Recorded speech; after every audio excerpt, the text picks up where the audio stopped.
Congratulations. Thank you. Big boss అగ్ని పరీక్ష top 15 వరకు థ్యాంక్ యూ. ఎలా అప్లై చేశారు ఏంటి?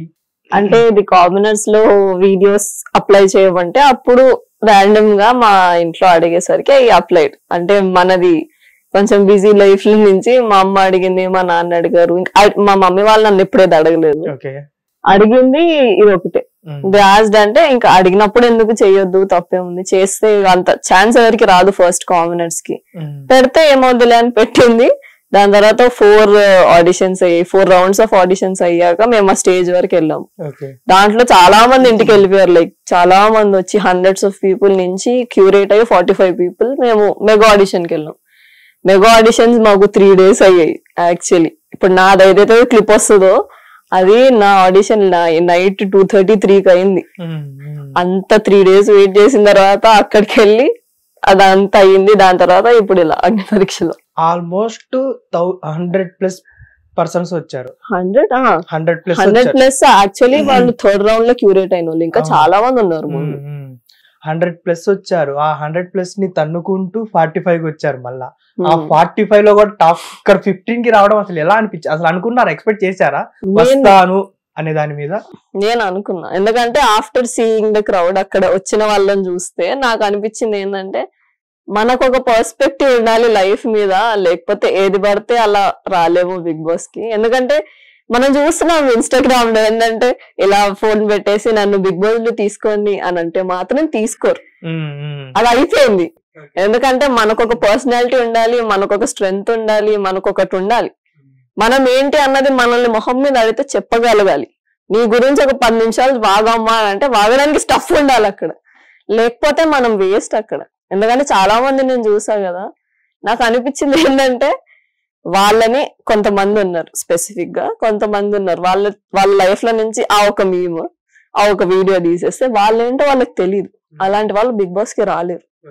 అది అగ్ని పరీక్షల వల్ల మనుషులకు తెలుస్తుంది. దానికి అగ్ని పరీక్ష పెట్టినట్టు నాకు అనిపించింది. ఆ పాయింట్ వరకు వెళ్తే నేను అక్కడి వరకు వెళ్ళినప్పుడు మనకి సోషల్ మీడియా బేస్ లేదు, మనకి ఫాలోవర్స్ లేరు, మనకి ఇవన్నీ లేవు. మనం వెళ్తే ఏమవుద్దో ఏమో. వాళ్ళు కూడా మనమేమనుకుంటాం కొంచెం స్పార్క్ ఉన్నోళ్ళు గాని, లేకపోతే వాళ్ళకి కొంచెం ఫాలోయింగ్ ఉంది, ఆ ఫాలోయింగ్ బిగ్ బాస్ చూస్తారు, ఆ టాపిక్స్ పరంగా తీసుకుంటారేమో అని నేను అనుకున్నా ఫస్ట్. కానీ కాదు, బికాస్ అక్కడికి వెళ్ళాక కామనర్ అయినా ఏమైనా they are all the same.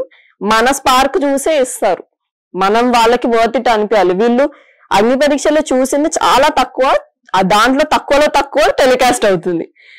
అది జడ్జెస్ కి ఒక పాయింట్ ఆఫ్ వ్యూ ఉంటుంది. ఎందుకంటే వాళ్ళు మా ఇంటర్వ్యూ చూపించింది ఒక 5 minutes కూడా చూపిలేదు టెలికాస్ట్ లో. కానీ అది మాకు యూజువల్ గా ఒక్కొక్కరికి 3 hours అయింది, ఒక్కొక్కరికి 2 hours అయింది, ఒక్కొక్కరికి 45 minutes అయింది. అదంతా వాళ్ళు అనుకొని దాంట్లో ఎవరు వర్త్ ఇట్ అని తీస్తారు. మీకు చూపించింది ఒక 2 points చూపించుంటారు, మా లైఫ్ లో డార్క్ మూమెంట్స్ చూపించుంటారు. ఇప్పుడు కల్కివి కొన్ని డార్క్ మూమెంట్స్ చూపించారు, అనుషావి కొన్ని డార్క్ మూమెంట్స్ చూపించారు. అది కాకుండా వాళ్ళు దాంట్లో నుంచి ఎలా బయటకు వచ్చారు, అది వాళ్ళు ఎలా హ్యాండిల్ చేశారు, ఇవన్నీ చూస్తారు. వాళ్ళ దగ్గర ఇంత పెద్ద బుక్లెట్ ఉంటది, అంటే టిక్ మార్కులు పెట్టుకుంటూ కూర్చుని ఉంటారు వాళ్ళు. వాళ్ళది ఓపిక అంత 45 people ని అంత స్టేజ్ లో ఉండి వాళ్ళకి అంత ఒపీనియన్స్ ఇవ్వాలి, ప్రతి ఒక్కరితో రూడ్ అవ్వాలి. కొంతమందితో వాళ్ళకు కూడా కొన్ని ఉంటాయి, వాళ్ళు అవన్నీ మానేసి కొంతమందితో సీరియస్ గా రూడ్ అయిపోయారు. ఎందుకంటే వాళ్ళ పొజిషన్ లో లేకపోతే వాళ్ళు బిగ్ బాస్ కి ఎందుకు వచ్చారో వాళ్ళకే తెలియదు. ఇంకోసారి వెళ్ళిపోయిన వాళ్ళు బయటికి వెళ్ళి ఏం మాట్లాడలేదు. ఎందుకంటే వాళ్ళకి తెలిసింది బిగ్ బాస్ అనేది ఇలానే ఉంటుంది. మనం ఒకటి అనుకుంటాం, బయట కాదు. ఇప్పుడు నాకు ఒకసారి అగ్ని పరీక్షలు దాంట్లో కూర్చున్నప్పుడు అర్థమైంది ఏంటంటే బిగ్ బాస్ లో ఉన్న వాళ్ళందరూ కూడా అన్నం బాబు చాలా హ్యూజ్ రెస్పెక్ట్. అసలు లోపలికి వెళ్ళి 1 week ఉన్న వాళ్ళైనా రెస్పెక్ట్ వాళ్ళకి. ఎందుకంటే అలాంటి సిచ్యువేషన్ లో కామనర్స్ ఉండలేదు ఇన్ని రోజులు. మన లైఫ్ స్టైల్ ఎలా ఉంటదంటే రోడ్డు మీద వెళ్ళే ప్రతి ఒక్కడు వచ్చి నువ్వు వేస్ట్, నువ్వు లేజీ అని అన్నాడు. అనడానికి మనం ప్రివిలేజ్ ఇయ్యము. మన లైఫ్ స్టైల్లో మనకి నచ్చిన సర్కిలే మన దగ్గర ఉంటది, లేదంటే వాడిని మనం అవాయిడ్ చేసేస్తాం. కానీ బిగ్ బాస్ అలా కాదు, మనకు నచ్చిన వాళ్ళని తెచ్చి పక్కన కూర్చోబెట్టి వీళ్ళతోనే మాట్లాడాలి, నువ్వు వీళ్ళతోనే ఫ్రెండ్షిప్ చేయాలి, వీళ్ళతోనే తినాలి, వీళ్ళతోనే పడుకోవాలి, వీళ్ళతోనే నువ్వు ఇన్ని రోజులు ఉండాలి. సో నువ్వు ఎలా హ్యాండిల్ చేస్తావు అన్నది చూస్తారు.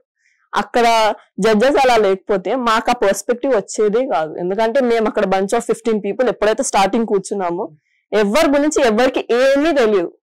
ఎప్పుడైతే షో అవుతుంటే మాకు ఇప్పుడు పాజిటివ్ పర్స్పెక్టివ్స్ ఉన్నాయి, నెగటివ్ పర్స్పెక్టివ్స్ ఉన్నాయి. కానీ at the end of the day అందరం గేమ్ ఆడుతున్నావురా, మనం అందరం వచ్చాం ఇక్కడ వరకు. ఆ పాజిటివ్ కూడా మాకుంది లోపల. ఎందుకంటే అంటారు ఫ్రెండ్షిప్ ఉండదు, గేమ్ అంటే గేమే ఆడాలి. కాదు, ఫ్రెండ్షిప్ అవుద్ది ఎంతైనా at the end of the day మనం మనుషులే, పక్కలతో మాట్లాడతాం, అవుద్ది. బట్ కాంపిటీషన్ కి వచ్చినప్పుడు కాంపిటీషన్ అంతే. మాకు అది అక్కడికి వెళ్ళాక అర్థమైంది. ఎందుకంటే ఈ నెగిటివ్ సైడ్స్ మాత్రమే వస్తున్నాయి. మేము పాజిటివ్ అవును చాలా చూసుకుంటే పాజిటివ్ గా చెప్పిన వాళ్ళవి ఒక ఫ్యూ అక్కడక్కడే వేస్తారు, నెగిటివ్ మటుకి ఫుల్ గా చూస్తారు. ఎందుకంటే నువ్వు పాజిటివ్ గా ఉన్నాయి చూడరు జనం. నేను అనుకుంది ఏంటంటే మనం ఎలా ఇప్పుడు ఏదైనా నెగిటివ్ టాపిక్ తీసి మాట్లాడితే గానీ, లేకపోతే ఏదైనా నెగిటివ్ అయితే గానీ దానికి వచ్చే అటెన్షన్, నువ్వు నార్మల్ గా చాలా మంచిగా ఉండి నువ్వు చాలా నీ క్యారెక్టర్ నువ్వు చూపించుకుని నేను ఇలానే ఉంటాను బయట, ఇదే నా లైఫ్ అని చూపించుకుంటే వాళ్ళని చూడరు జనాలు. నాకు అది అక్కడికి వెళ్ళాక అర్థమైంది. ఎందుకంటే it's like people don't like people who are good. Okay, వాళ్ళకి ఏదో చూపించాలి మనం. ఈ పిల్ల స్ట్రాంగ్ గానో చూపించాలి, లేదా ఈ పళ్ళు నువ్వు వేసుకుని పడిపోద్దనో చూపించాలి, లేకపోతే ఏదో చూపించకపోతే మనం చూడరు జనాలు. మనం ఏంటో అనేది ఆలోచించరు. ఫస్ట్ ఆలోచించే వాళ్ళు ఉంటే మేబీ అది దయా గాని కష్టం. ఈజీగా జడ్జ్మెంట్స్ ఇచ్చేసే వాళ్ళు చాలా మంది ఉంటారు. స్టూడియోకి పిలిపించి డాలియా అని కాఫీ ఇవ్వకపోతే అడిచేస్తారు. సో అందుకని మీకు కాఫీ. Thank you.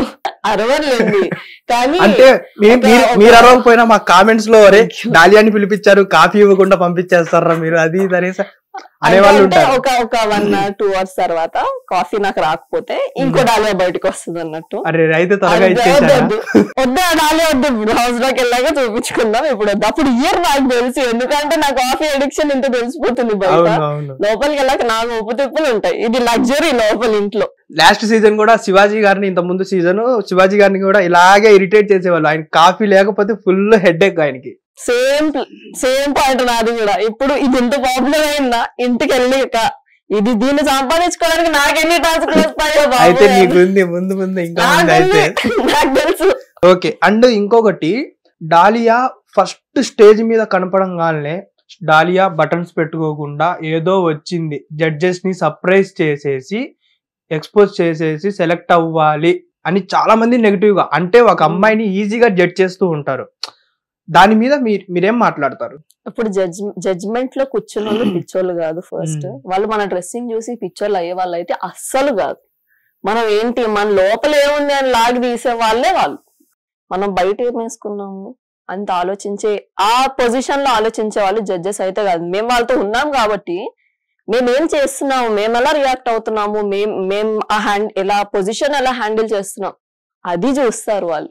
నేనేదో బట్టలు వేసుకుని వచ్చేసి అక్కడ నుంచి ఉంటే దాన్ని చూసి సెలెక్ట్ అయితే చేసుకోరు. ఎందుకంటే మేము అప్పటికి ఎన్నో ఆడిషన్స్ క్రాస్ అయ్యి అక్కడికి వచ్చాం. మా జడ్జ్మెంట్స్ అన్ని చూసి వాళ్ళ ముందు ఒక బుక్లెట్ ఉంటది. ఆ బుక్లెట్ లో మేము ఇచ్చిన ఆన్సర్స్ గానీ, మా పర్సనల్ లైఫ్ లో మేము పడ్డ ప్రాబ్లమ్స్ గానీ అన్ని రాసి ఉంటాయి. వాళ్ళు అది చూసి మమ్మల్ని జడ్జ్ చేస్తారు. మా మొత్తం పర్సనల్ ఇన్ఫర్మేషన్ వాళ్ళ బుక్ వాళ్ళ చేతిలో ఉంటది. దాంట్లో ఏదైనా పాయింట్ తీసి వాళ్ళు మమ్మల్ని అడగొచ్చు. వాళ్ళకి ఆ రైట్ ఉంది. వాళ్ళు ఎందుకు నా డ్రెస్ చూస్తారు? నేను అనేది ఏంటంటే వాళ్ళ గురించి అనట్లేదు. మీరు వన్స్ ప్రోమో రిలీజ్ అయిన తర్వాత నెగిటివ్ కామెంట్స్ గురించి, నేను జడ్జెస్ చూడకుండానే వాళ్ళు ఆ ప్లేస్ లో కూర్చోబెట్టరు కదా వాళ్ళని అలా అంటే నాకు ఇట్స్ వర్త్లెస్. ఆ పాయింట్ వర్త్లెస్. ఫస్ట్ ఏంటంటే నాకు ఈ హేట్ కామెంట్స్ వస్తున్నాయి, నేను చూస్తున్నా. నా లైఫ్ మీరు చూడలేదు, నేనేం డ్రెస్సెస్ వేసుకోవాలో మీరు నాకు చెప్పే హక్కు మీకు లేదు. అయినా అమ్మాయి ఏం వేసుకుందో అన్న పాయింట్ తీసే వాళ్ళే అసలు నా పర్స్పెక్టివ్ లో వాళ్ళకి మెచ్యూరిటీ లేదు. ఫస్ట్ పాయింట్, అమ్మాయి ఏం వేసుకుంటే మీకేంటి? మనకు ఫ్రీడమ్ ఉందా? ఏదైనా బట్టలు వేసుకునే ఫ్రీడమ్ మనకుంది. అలాంటప్పుడు నేను ఒక షర్ట్ కి బటన్ పెట్టుకోకపోతే మీరు అంత ఫీల్ అవుతున్నారు. మీరు బయట కంట్రీకి గానీ వెళ్ళారు అనుకోండి చదువుకోవడానికి గానీ, అమ్మాయిలు ఎలా ఉంటారు? అది చూసి మీరు హ్యాండిల్ చేయగలరా? మనం బయట కంట్రీస్ దాకా వెళ్ళాం, గోవా వెళ్తేనే మనకి తెలిసిపోతుంది కదా. మనుషులు జనాలు అలా ఉన్నారు బయట. నా పర్స్పెక్టివ్ నాకు కంఫర్టబుల్ ఉన్నది నేను వేసుకుంటాను. నేను ఒక స్పోర్ట్స్ పర్సన్ అండి.